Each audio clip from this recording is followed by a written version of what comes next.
বন্দে পুরুষোত্তম। যেমন তাকে দেখি। পর্ব ৪৪।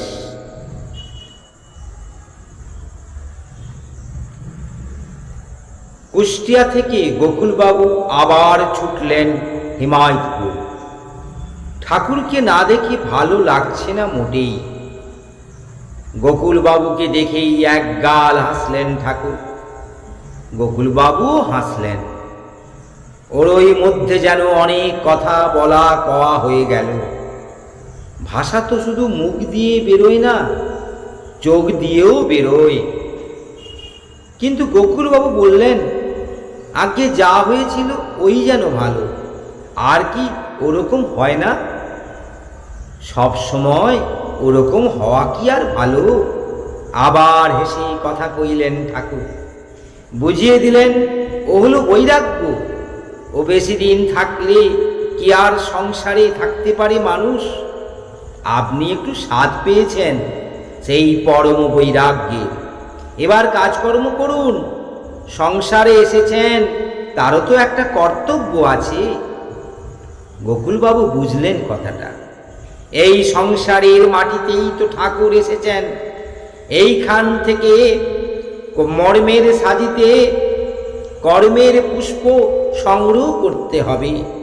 সংসারকে উপেক্ষা করে নয়, সংসারকে উপচে দিয়ে চলতে হবে। যাকে মায়া বলেছি, সে আমার মোহের গণ্ডি। আমাকে মাপের সীমায় বেঁধে রাখছে বলেই তার নাম মায়া। মায়া সংসারে নয়, সংসারের অসারে, আমার মনের অন্ধকারে। সেই অন্ধকারে আলো জ্বললেই আমার কৌটো টুটল। তখন এখান থেকে ফেললাম দড়ি, দড়ি গেল ব্রহ্মবাড়ি। তখন তো আর সীমার মুশিরেখা নেই, তখন অসীম অনন্ত বিস্তৃতি। দিগন্ত তো এই চোখে, খুঁজতে গেলেই দিকের কোনো অন্ত নেই। সেই আলো জ্বেলেছেন ঠাকুর। অনন্ত আকাশ একসঙ্গে দেখা যাচ্ছে এখন। দু এক কথাতেই বুঝে গেলেন গোকুলবাবু। বুঝে তো গেলেন, কিন্তু ঠাকুর ফেলে যে মন বোঝে না।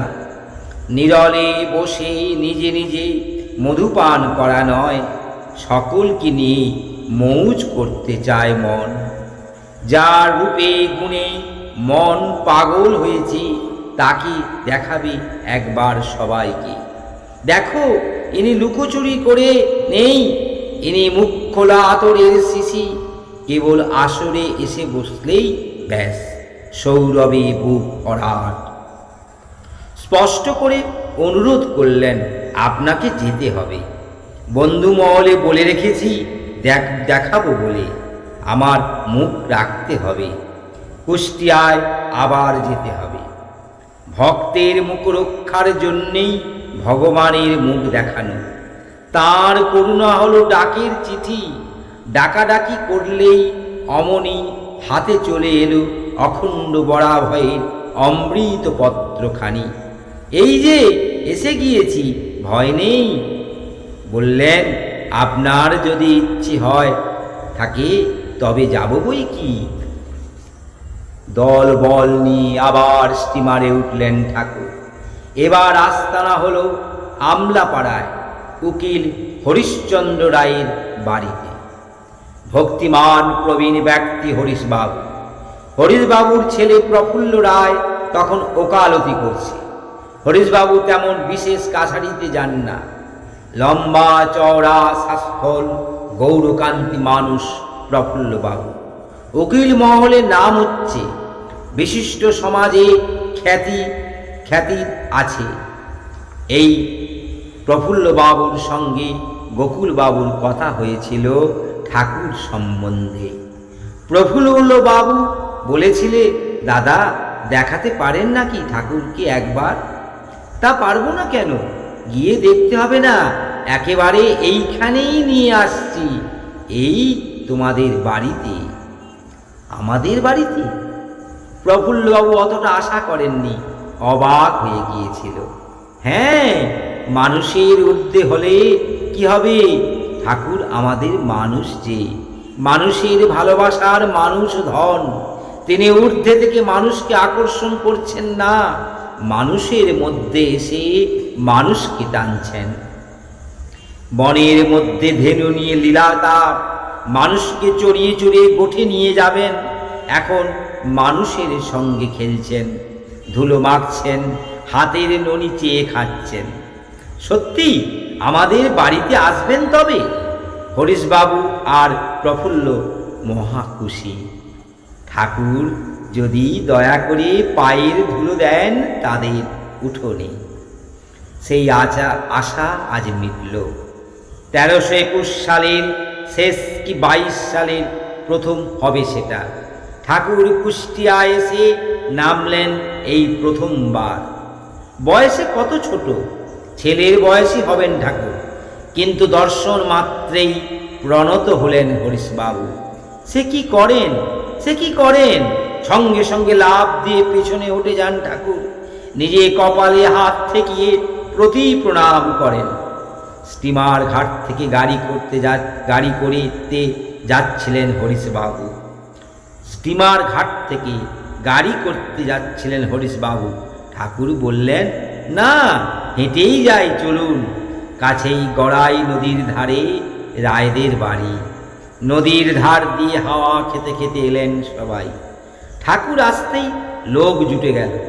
আগে থেকে কানাঘুষার নাম শোনা যাচ্ছিল, এবার চাক্ষুষ দেখবার জন্য বহু লোক আসতে লাগলো। অন্য জায়গায় যা এখানেও তাই, কীর্তন আরম্ভ হলো রায়বাড়ির আঙিনায়। রাত্রে কীর্তন আর দিনের বেলায় আলোচনা। বহু লোকের বহু প্রশ্ন, বহু রকমের ঔৎসুক্য। ঠাকুর তাদের কথার জবাব দেন। স্বভাব সিদ্ধ ললিত ভঙ্গিতে উপলব্ধির কথা ব্যাখ্যা করেন আর বলে দেন, দাদা সন্ধেবেলা আসবেন, হরিনাম করা যাবে। ঠাকুর একচোট কিছুদিন গিয়ে গেলেন কুষ্টিয়াতে। ক্রমশই দর্শন প্রার্থী লোকের ভিড় বাড়তে থাকে। আসে, দেখি, কাছে বসে দুদণ্ড কথা বলে, কথা শোনে। আসার, দেখার আর বসে থাকার একটা নেশা লেগে যায় কেমন যেন। যারা একবার আসে তারা প্রায়ই আসতে থাকে। হরিশবাবুর বাড়ির সঙ্গে লাগা মুক্তার অশ্বিনী বিশ্বাসের বাড়ি। অশ্বিনী বিশ্বাস রাজনীতি করে বেড়ায়, মুক্তারই উপলক্ষ মাত্র। হরিরাম তো উপলক্ষেরও বাইরে। তবু পাশের বাড়িতে পাপনার ঠাকুর এসেছেন শুনে দেখতে গিয়েছে। প্রায় দিন সন্ধ্যার পরে গিয়ে কীর্তন মত্ত জনতার পাশে কিছুক্ষণের জন্য দাঁড়ায় অশ্বিনী বিশ্বাস। কীর্তনে তত মন নয়, মন রয়েছে ঠাকুরের দিকে। ঠাকুর কীর্তন করেন, সেটাও কি একটা দ্রষ্টব্য? আর আসল দ্রষ্টব্য ওই লোকটিকে নিজে। ঠাকুরকে কেমন যেন ভালো লেগে গিয়েছে মনে। আর ওই যে গান হলো সেদিন, গানখানা খুব ভালো লেগেছে তার। ওর মধ্যে তেজ আছে, রোমাঞ্চ আছে। শক্তিবাদে বিশ্বাসী স্বদেশ কর্মীর কাছে চমৎকার লাগাবারই কথা। অশ্বিনী কপাল মানে না, হাত মানে। যা হাত দিয়ে করবে তাই কপালে লেখা হবে। ঠাকুরের গানেও ওই কথাই শুনেছিল সেদিন। মহাশক্তি ঘুমায় তোর হৃদয়ে, তুই কেন ভাই মরার মতো? একবার রাধা কৃষ্ণের ধ্বনি দিয়ে শক্তিটাকে জাগিয়ে নে তো। মহাশক্তি ঘুমায় তোর হৃদয়ে, তুই কেন ভাই মরার মতো? একবার রাধা কৃষ্ণের ধ্বনি দিয়ে শক্তিটাকে জাগিয়ে নে তো। মন্দাদৃষ্ট বলে কেন থাকিস ওরে বসে হেন? কৃষ্ণ বলে ডাকতেছে যদি ভাগ্যলিপি বদলে যেত। জানাও রে আপন ভুলে, ডাকো কৃষ্ণ পরাণ খুলে। ধ্যানে কৃষ্ণ জ্ঞানে কৃষ্ণ, মন কৃষ্ণ ছাড়া করিস না তো। একবার রাধা কৃষ্ণের ধ্বনি দিয়ে শক্তিটাকে জাগিয়ে নে তো। ভাব পাগল হয়ে উদার্ত কণ্ঠে গান করে যান কিশোরী মন। অবাক জনতার মনে সেই ভাবের ছোঁয়া লাগে। হৃদাকাশে দেখ রে চেয়ে, কালো মেঘে গেছে ছেয়ে। হৃদাকাশে দেখ রে চেয়ে, কালো মেঘে গেছে ছেয়ে। রাধা নামের শিঙা পুখে মেঘখানি গলিয়ে দিত। একবার রাধা কৃষ্ণের ধ্বনি দিয়ে শক্তিটাকে জাগিয়ে নিত। প্রেম ভক্তির সঙ্গে তেজের সমন্বয়। যিনি সর্বশক্তির মালিক, তাকে ডাকলেই তো শক্তি। হৃদয়ে ভক্তি এলেই ডাক শুনলেন তিনি। দুর্যোগের মেঘ জল হয়ে গেল তখন, সেই জলেই পলবে সৌভাগ্যের স্বর্ণ শস্ত্র। প্রেম ভক্তি বৃষ্টি ধারায়, দেখবি জগৎ কেমন ভাষায়। প্রেম ভক্তি বৃষ্টির ধারায়, দেখবি জগৎ কেমন ভাষায়। মেঘখানি সব বর্ষে গিয়ে হবে বিশ্ব প্রেমে পরিণত। ঠাকুর হরনাথ বলেন, কিশোরী রে থাকিস নে আর ঘুমের ঘোরে। অনুকূল এই শক্তি জাগলে ভব ভয় আর থাকে না তো। মহাশক্তি ঘুমায় তোর হৃদয়ে, তুই কেন ভাই মরার মতো। হরনাথের ভণিতায় রচিত ঠাকুরের এই গানখানায় নতুন আশার বাণী শুনেছিল অশ্বিনী বিশ্বাস। ভেবেছিল এ গান যিনি গেঁথেছেন তিনি একটু অনন্য তন্ত্র বই কি, তাকে বুঝে দেখা দরকার। পাড়ার আরেকটি লোক এলো, ডাক্তার সত্যচরণ দত্ত। কিন্তু সে এলো আর একভাবে, তাই বুঝে দেখার কৌতূহল নেই। সে চায় নিজেকে বুঝে পুড়িয়ে দিতে। সত্য দত্ত এলো এসে পড়াবার জন্যে। আকর্ষণ পেয়েই অমনি ঘুরে দাঁড়ালো। ও হলো কম্পাসের কাঁটা। একবার ধ্রুবতারার মুখী হলো সে তার সারা জীবনের মতো। যতই নড়িয়ে দাও হেলে দুলে ওই উত্তরমুখী। তার ভাবনায় পাবো কি পাবো নার দিকে নয়, তার ভাবনা রইল পাবনার দিকে। আচার দেখলে রসনায় রস আছে, ভগবানকে দেখলে হৃদয়ে ভক্তি জাগে। কীর্তন শুনতে এসে কীর্তনের দলে মিশল অনেকেই। লোহার কচি চুম্বক দেখতে এসেছে, দূর থেকে আর দেখা হয় না, একেবারে চুম্বকের গায়ে গিয়ে লাগে। যার হৃদয়ে ঈশ্বর শ্রদ্ধা আছে, দর্শন মাত্রেই প্রণয় হয়ে গেল তাঁর সঙ্গে। যে ঈশ্বর মানে না, প্রীতি পেয়ে প্রীত হলো সেও। ভালোবাসা না পেলে জীবন যদি না বাঁচে, তবে ভালোবাসতে হবে এই মানুষটিকে। শুধু ভালোবাসা আর ভালোবাসা। ভালোবাসতেই বাসতেই ভালোর বাসা বেঁধে উঠবে হৃদয়ে। ভালোবাসার আলো বেরুচ্ছে ঠাকুরের সর্বাঙ্গ দিয়ে। একজন দুজন করে এসে দাঁড়াচ্ছে সেই আলো। ঠাকুরকে কাছে পেয়ে হরিশবাবু দেখলেন গোকুলবাবুর কথাই ঠিক। এমন মানুষ সত্যিই হয় না। মানুষ তো ঢের রয়েছে, কিন্তু এমন নিঃস্বার্থ নিজজনটি কোথায়? প্রফুল্ল বাবুও দেখল তাই। ঠাকুর বলে, এত লোক মান্য করছে, কিন্তু তাই বলে অহংকার নেই তো একটু? ঠাকুর বললেও যা, অন্য কিছু বললেও তাই। এমন আত্মস্থ সমজ্ঞানী মানুষ কোথায় দেখেছে সে? কোথাও তো দেখেনি। আর দেখল ভাব সমাধি। কীর্তন করতে করতে সমাধিস্থ হচ্ছেন ঠাকুর। খুব খুঁটিয়ে খুঁটিয়ে অনুসন্ধিৎসা নিয়ে দেখল প্রফুল্লবাবু ধীর বুদ্ধিতে শান্তভাবে সব বুঝে দেখতে লাগলো। দেখল এসব ভরং নয় মোটেই। শ্রী চৈতন্যের মহাভাবের কথাও তো শুনেছে। বিশ্ব চৈতন্যের সঙ্গে বিযুক্ত জীবের এই অবস্থা তো হতে পারে না।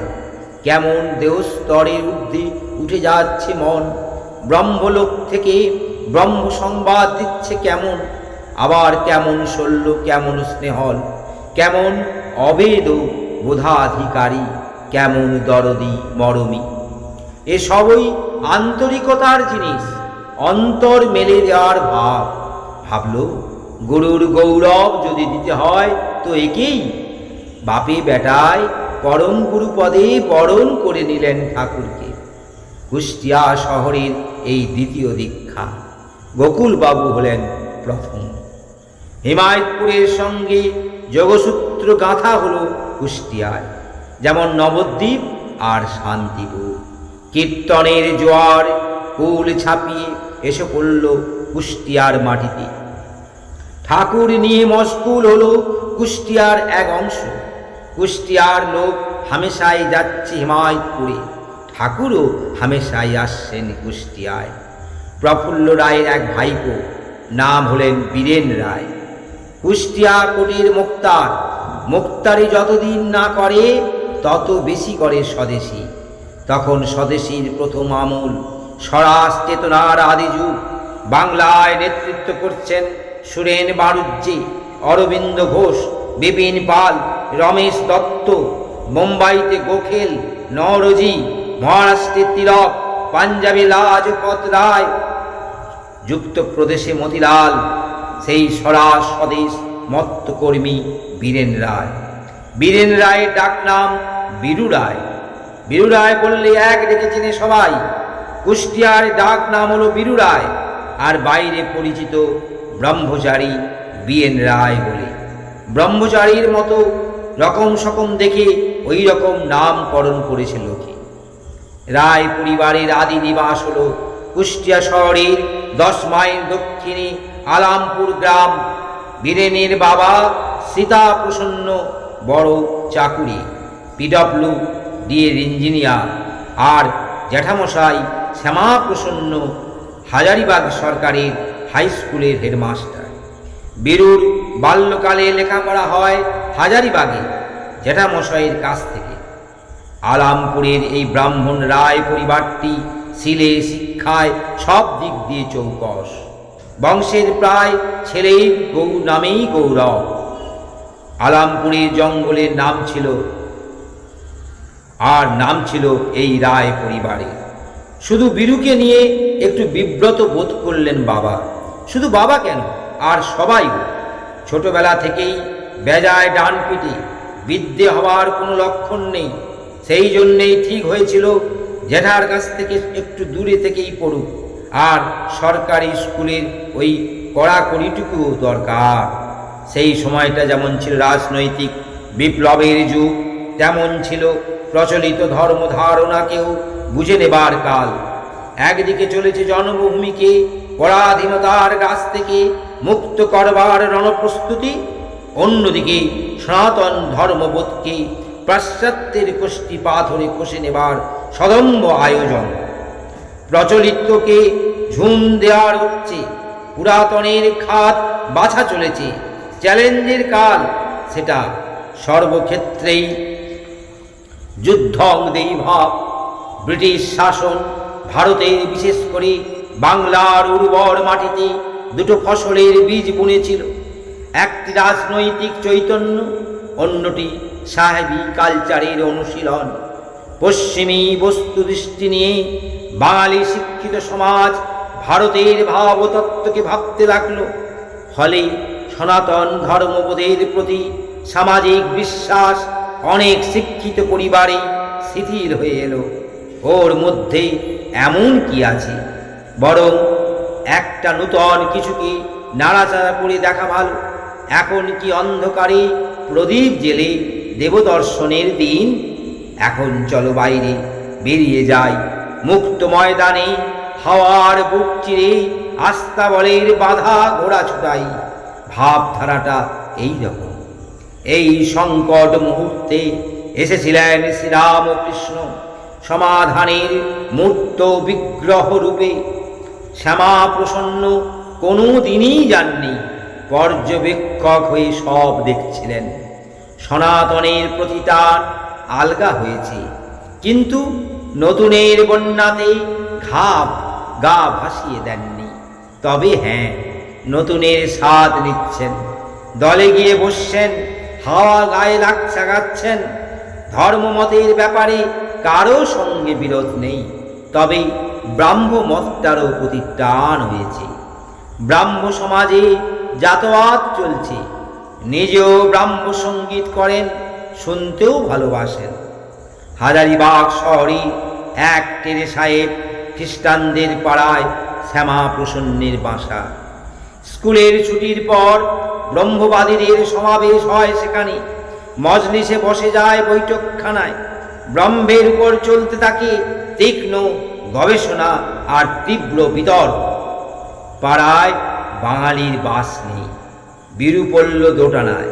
হয় অনাধিকারের মতো পাশের ঘরে বসে ব্রহ্ম বিতর্ক শুনতে হয়, নয় পাড়ার গোড়া আর অ্যাংলো ছেলেগুলোর সঙ্গে গায়ে পড়ে আলাপ জমাতে হয়। দোটানায় পড়ে দুই রকমই করতে হয় বিরুকে। কোনো দিন পরলোকে নিয়ে আলোচনা হতো, মৃত্যুর পরে মানুষের কি হয়, কোথায় যায়, আত্মা নামক বস্তুটির স্বরূপ বা শক্তিই বা কি, এই নিয়ে নরম গরম কথায় দীর্ঘ গবেষণা চলত। কেউ বলে এ, কেউ বলে তা, কেউ বলে ব্রহ্মে লয় হয়ে যায়, আবার কেউ বলে না, কর্মের ফল ভোগ করবার জন্যে বারবার ঘুরে আসতে হয়। পাশের ঘর থেকে শুনে শুনে বীরুর বিরক্তি লেগে যায়। অনেক সময় বিরক্তি লাগলেও হাজির থাকতে হয়, কারণ মাঝে সাঝে বীরুর ডাক পড়ে পানটা তামাকটা আনবার জন্য। আবার বিরক্তি এলেও ঔৎসুক্য থেকে যায়। পাকা পাকা মাথা দিয়ে কি ফয়সালা বেরোয় দেখাই যাক, কিন্তু শেষতক মীমাংসা হয় না কিছুই। আর হবে কেমন করে? বীরু ভাবে, মৃত্যুর পরে কি হয় না হয় তা নিয়ে মাথা ঘামাবার এখন দরকার কি? বাঁচা নিয়ে আমাদের কারবার, বাঁচার কথা ভাবলেই হয়। আর যদি পরলোকের খবরই জানতে হয়, তবে মরে যে আবার বেঁচেছে তার কাছে গিয়ে শোনো। তোমরা তো কেউ মরনি, তোমরা জানবে কেমন করে? তর্ক যখন জমে আসে, তখন বৈঠকখানা থেকে পান তামাক হেঁকে পাঠান জ্যাঠামশাই। বীরু তামাক সেজে নিয়ে আসে আর বক্র দৃষ্টিতে তাকায় তর্কচঞ্চুদের প্রতি। এ কি অপদার্থ, কি কুঁড়ে! ইহলোকের কাজ নেই, তাই পরলোকের আঁটি ভাঙতে এসেছে। পান তামাক ধরিয়ে দিয়ে পালিয়ে যায় বাসা থেকে। ধুত্তরি, এর চেয়ে ওই ট্যাসের ছেলেগুলোর সঙ্গে দুদণ্ড আড্ডা মেরে আসা হয়। নির্বিবাদী ভালো মানুষ জ্যাঠামশাই। জ্যাঠামশাইয়ের চোখে ধুলো দিয়ে আস্তে আস্তে ওদের সঙ্গেই মিশে গেল বীরু। মিশতে মিশতে মাখামাখি হয়ে গেল। কেউ হুঁশিয়ার করবার নেই, নিজেরও বাজ বিচারের ক্ষমতা নেই। যেসব ছোকরাদের সঙ্গে মিশতে লাগলো, তাদের অনেকেরই চরিত্রের লাগাম নেই। তাদের স্থূল চিন্তাধারায় কঠিন বস্তুবাদ, নয়নে আপাত সুখের নেশা, অন্তরে নিষিদ্ধ কর্মের প্রতিপ্রীতি। নিজেদের সমাজের ছাপ নিয়ে বেড়ে উঠেছে তারা। এই পরিবেশে বয়স বাড়তে লাগলো বীরুর। গড়ে উঠতে লাগলো এক অদ্ভুত চরিত্র নিয়ে। স্বেচ্ছাচারে ভয় নেই, সামাজিক ঐতিহ্যের চেয়ে নিজের বোধ বিচারে মর্যাদা দিতে শিখল বেশি। ব্রহ্মবাদীদের দিক থেকে এলো নিরাকার তত্ত্ব, আর সাহেব পাড়ার দিক থেকে খাঁটি ইহ সর্বস্বতা। কিরে, ভগবান মানিস? না। কেন? দেখিনি। চাছাছোলা উত্তর। আর দেখলেই যে তাকে মানতে হবে এমন কি কথা আছে? ঝংকারে একটু অশোভন নির্ভীকতাও রয়েছে।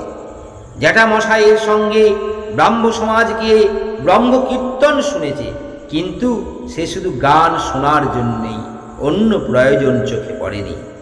যেদিন অন্য কাজ পায় সেদিন আর যায় না। 1896 খ্রিস্ট সালের শ্যামাপ্রসন্ন বদলি হয়ে এলেন মুর্শিদাবাদে। বীরুর বয়স তখন 16 বছর। কৈশোর পার হয়ে যৌবনে পড়েছে। মুর্শিদাবাদের স্কুলে একজন নূতন মাস্টার এলেন। সেই সময় নাম শ্যামলাল দত্ত। শ্যামলাল বাবু স্বদেশীর কর্মী, চটপটে কর্মপ্রিয়, চালাক চতুর ছেলেদের প্রতি তাঁর নজর। উপযুক্ত ক্ষেত্র পেলে স্বদেশ প্রেমের বীজ বুনে দিতে চান, দর্শের উপকার কাজ করবার প্রেরণা দিতে চান। বীরু ক্লাসের পোক্ত ছেলে, বুকে সাহস, চোখে মুখে কথা, প্রশ্ন করলে উত্তর দিয়ে দেয় চটপট। তা সবটা ঠিক হোক আর না হোক। আর হাজারিবাগের সাহেব পাড়া থেকে এসেছে, ইংরেজি বলি, কথায় কথায় ইংরেজি ঝেড়ে দেয় বেশ শুদ্ধভাবে। ইংরেজি উচ্চারণও ছিল ভালো, সাহেবী কায়দায়, মানে যাকে বলে স্মার্ট আর কেতাদুরস্ত। তাই ফস করে শ্যামলবাবুর নজরে পড়ে গেল বীরু। একদিন শ্যামলবাবু বললেন, তোমার ভবিষ্যৎ আছে, দেশের কিছু কাজ শেখো। দেশের কাজ? হ্যাঁ, চতুর্দিকে দেশের কাজের ডঙ্কা বাজছে তখন। বীরুর কানে সে আওয়াজ এসেছে আগেই। ব্রিটিশের হাত করা পড়ে দেশের ছেলেরা জেলে চলে গিয়েছে, দেখেছে। কথাটায় রোমান্স পেয়ে গেল। সঙ্গে সঙ্গে জিজ্ঞেস করলো, কি কাজ স্যার? আচ্ছা রও, বলবো সব আস্তে আস্তে। শ্যামলাল বাবুর মনে হলো একটা উপযুক্ত পাত্র পেয়েছেন তিনি। এই তরুণ বয়সেই মন্ত্র দেবার সময়। নতুন মাস্টার মশাইয়ের সঙ্গে ঘোরাফেরা আরম্ভ হয়ে গেল। অল্পকালের মধ্যেই মিলের কাপড় ছেড়ে দেশি তাঁতের কাপড় পরতে আরম্ভ করলো বীরু। তখন মিলের কাপড় মানে ম্যানচেস্টারের মিলের কাপড়, ব্রিটিশের বাণিজ্যের সামগ্রী। একদিন দেখলো শুধু সেই নয়, জ্যাঠামশাইও মিল ছেড়ে তাঁত ধরেছেন। ব্যাপার কি? শ্যামলাল বাবু হাসলেন, বললেন, ধীরে ধীরে চালু করছি, দাঁড়াও। শ্যামলাল বাবুর হাতে স্বদেশে দীক্ষা হয়ে গেল বীরু রায়। বাবা দেখলেন ও ছেলের আর পড়া হবে না, ও একেবারে বয়ে গিয়েছে। তবু এন্ট্রান্স পাস হবার পরে ভর্তি করে দিলেন রিপন কলেজে। কলকাতায় পড়তে এসে বৃহৎ কাজের ভূমি পেয়ে গেল বীরু। নিজেকে মেলে দেওয়ার বিস্তৃত সুযোগ এখানে। সুরেন বাণিজ্য তখন ভারতের সর্বজনগ্রাহ্য নেতা। এর মধ্যে দুবার ভারতীয় জাতীয় কংগ্রেসের সভাপতি হয়েছেন তিনি। 1895 খ্রিস্টাব্দে পুনায়, 1902 খ্রিস্টাব্দে আহমেদাবাদে। সভা সমিতিতে সুরেন বাবুর সঙ্গে সাক্ষাৎ হয়েছে আগেই। তাছাড়া তিনি তখন কলেজে না পড়লেও কলকাতায় থাকলে মাঝে সাঝে কলেজে আসেন, ছেলেদের সামনে দাঁড়িয়ে কথাবার্তা বলেন। সুতরাং ভালোভাবেই দৃষ্টি আকর্ষণ করল বীরেন রায়। শ্যামলাল বাবু যে দাগ কেটেছিলেন সুরেন বাণিজ্যের সংস্পর্শে, তা আরও গভীর হয়ে গেল। সুরেন বাবু খুশি হয়েছেন ওর কর্মপ্রীতি দেখে। বীরেন তখন ছাত্র সমাজের নামী বক্তা। কলেজের বিতর্ক সভায় দাঁড়িয়ে অনর্গল ইংরেজি বক্তৃতা চালায়। শুনে শিক্ষকরা সবাই তারিফ করেন, বাহ, চমৎকার বলতে পারে তো। কিন্তু কথার ওই এক ধরনের তত্ত্ব বিষের জ্বালা ঢেলে দেয় সুযোগ পেলেই। অনেক সময় শিক্ষকরা ব্যতিব্যস্ত হয়ে ওঠেন। না, ছাত্রদের ডিবেটের ব্যাপারে এতখানি উত্তেজনা অবান্তর। কলেজের বাইরেও দল গড়ে ওই আলোচনা করে ব্রিটিশ শাসনের বিরুদ্ধে খোলাখুলি জিহাদ জানায়। বলে, ওদের ওই শিকল আমরা মানব না, পদাঘাতে ছিটতে হবে ওর বন্ধন। আর দেখো, ওদের বয়কট করো, ওদের মাল কিনো না, স্বদেশি কেনো, দেশের পয়সা দেশে রাখো। অনেক স্বদেশ নেতার সঙ্গে জানাজানি হয়ে গেলেন বীরেনের। সবাই সম্ভাবনার সূত্র দেখলেন ওর মধ্যে। হ্যাঁ, দেশের সেবায় লাগবার মতো প্রাণখানা বটে। বলা বাহুল্য, কলেজের পড়াশোনায় তেমন মন দিতে পারল না। লেখাপড়ার গণ্ডিও ভালো লাগলো না আর। তার উপরে সম্মুখে নবতর আন্দোলনের ঘনয়মান মেঘ। দুর্যোগের আভাসে রাজনীতির সমুদ্র চঞ্চল হয়ে উঠেছে। এবার ছাড়া ছাড়া ছাত্র জীবনের সম্পূর্ণ ইতি করে দিয়ে ঝাঁপিয়ে পড়ল সেই বিক্ষুব্ধ জলে। তখন সে এক টুকরো লাল লোহা। জয় গুরু, বন্দে পুরুষোত্তম।